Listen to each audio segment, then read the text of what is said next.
Ako po si Bea Natividad. Sister ko po si Jane and mom ko po si Miss Vina and tatay ko po si Sir Christian at kababata ko po si Joel. Yung karakter ko po dito, isa akong mabuting anak at mabuting kapatid na okay na sa akin yung pagmamahal na binibigay nila na hindi na ako, na pinakita po sa trailer na hindi po ako naghahanap at handa po akong magtiis para po sa family ko po. Family first, kumbaga. Oo, okay. Joshua, ikaw naman. Ako po si Joel Galvez. Ang mama at papa ko dito si Ching Ching at si Kanor na best friend ng nanay ni Corinne at ni Bea. Ang karakter niya dito ay makulit na suportado yung mga kaibigan niya. Lalo na yung gusto niya, si Corinne, suportado niya. Yun, mabait. Pero love interest kay ni Loisa dito. Kayo, love team kayo dito. Opo. Okay. Aaron? Yes, MJ, we have a question from the quotation queen Uy! herself. Janice de Belen? Mercy Leon. Ay, Mercy Liharde pala. Good evening po. Good evening, Tamers. Sino po?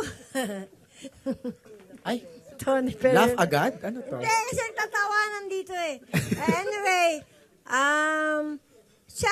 meron ba sa inyo na nakapag-dialogue na in real life na nasaan ka nang kailangan kita at Grabe. bakit at kanino? Ay.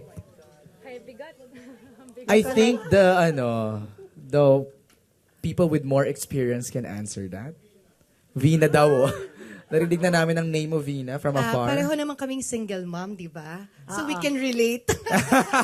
Nasaan ka nang kailangan? Mukhang ang anak yan na namin ang makakasagot niyan, di ba? Ay. So, ayun. I think, yeah, because we're both single mothers. So, I think, yun yung, ikaw na nga sumagot. Ako na. Ikaw muna. Kung ano yung sinabi niya. Yun din yun. Yung mga father, ganon? Mga father ng mga anak nyo, yun? Hindi naman, siguro tinatanong ko sa sarili ko, chinecheck ko parati yung sarili ko bilang working single mom, kung parati akong nandyan para sa anak ko, kahit na busy ako. So, tinatanong ko sa sarili ko. Ako in general. Sa sarili ko at kung kani-kanino. Kasi minsan, di ba, sa buhay, minsan ang dami mong pinagtatanungan, hindi lang isang tao, kung nasaan ka nung kailangan kita. So, I guess, in general, yun. Okay, thank you. Meron pa... Wait lang, Tamersi, si Joshua. I think Joshua can answer that. Ikaw ba? Joshua? At may asawa na rin siya? Ay, nako. Wait, hindi naman lahat asawa ang sige. kinakailanganan, di ba, Timers? Oh, check, di ba? Oh. Joshua, you wanna share something? Okay, kasi yung mama ko, kasi lumaki ako sa papa ko. So, nung ngayon, naging artista na nga ako, yun, nagkatrabaho na, yun, parang may tatanong ko, nasan ka nang kailangan. Yun po. Ganon? Pareho lang pala tayo ng kaparan. Ay. Ay, sali na sa cast si Tamersi. Dito na si Tamersi sa cast. Meron pa sasagot, wala na. Meron pa ako isang tanong. Go at Tamersi. Meron na ba sa inyo nakapagtanong Mm. sa isang tao o sa isang inibig niyo, nasaan ka nung natututo na akong umibig at magmahal? Meron na ba kayo? O nga, iba yun ha? Nasaan ka nang natututo na akong umibig at magmahal? Meron na ba kayong sinabihan nun? Anong show yon? Immerse. Hindi, yun eh. Yung, halimbawa may umibig sa inyo. Tapos, may inibig ka ng iba. Tapos, iniibig mo rin siya. Tapos, nagtanong ka, nasaan ka? Nung, natututo na akong umibig at magmahal. Ganon. Sasagutin nila yon, Timers? Oo. Bagong soap po yun din na isa pa. Hindi, nasaan ka nung natututo na akong umibig at magmahal? May ganun bang moment sa inyo, guys? Book 2. Book 2 daw. Hindi, meron bang moment sa inyo na parang you were, yun nga, natututo na kayong ma-in love, tapos biglang nawala na yung taong... Kasi yung parang meron na kayong syota. Tapos meron sumingit na isa. Na-type nyo rin. Timers, love story mo yan. Aminin niyo po, kayo yun. Hindi, na-experience nyo na ba yon? Yung ganon? O, sagutin na natin para makamove on na tayo doon. Hindi pa po. Denise. Hindi pa po. Hindi pa po. Wala? Si Christian. Si Christian daw. Baka may pasabog to si Christian. Ayan, meron yan, I'm sure. Wala po ako natandaan na ako nagtanong, baka sila. Baka sila ang nagtanong. Oo nga, ganun Pero nga. hindi ko lang po matandaan. naman eh. Baka wala rin. Okay. Tamers? Oo nga, kasi may nagtanong na sa akin yan eh. Ayun ang sinasabi namin eh. Yan tayo eh. Salamat. Dinadala sa ang personal sa trabaho, Tamers eh. Ayun. Hindi nila yun.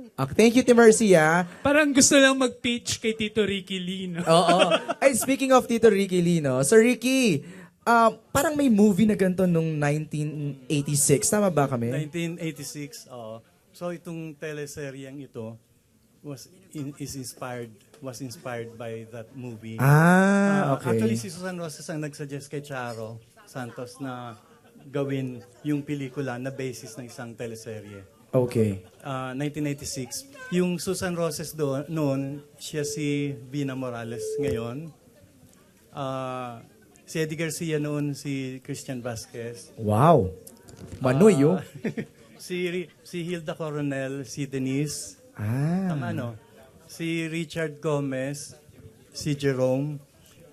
Yung dalawang anak ni Susan Roses noon, si Snooki at si Janice de Belen. Si Snooki yung ambisyosa, mas agresibo, si Jane. And si Janice de Belen doon, yung laging nagpaparaya. Correct. Laging nagbibigay at nagsisilbi, si Loisa. Loisa.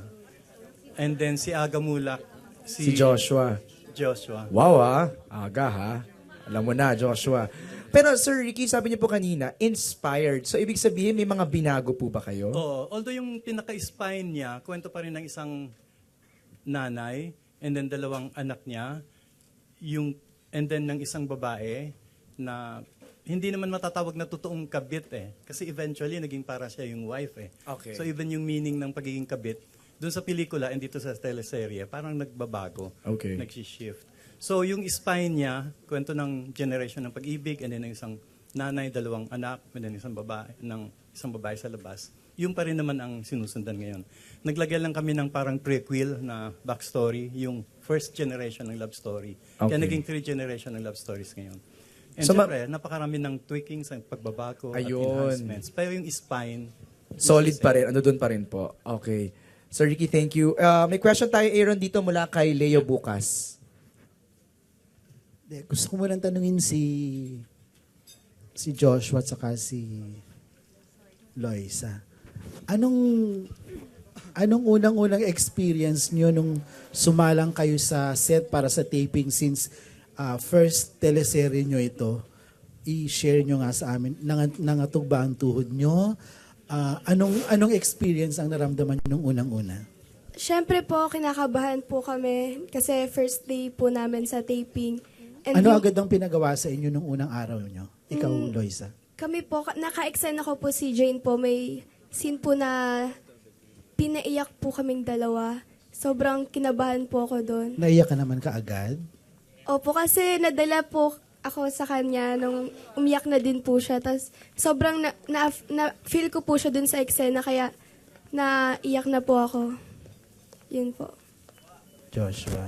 Ako po, kinabahan, pero yung scene naman po, yung...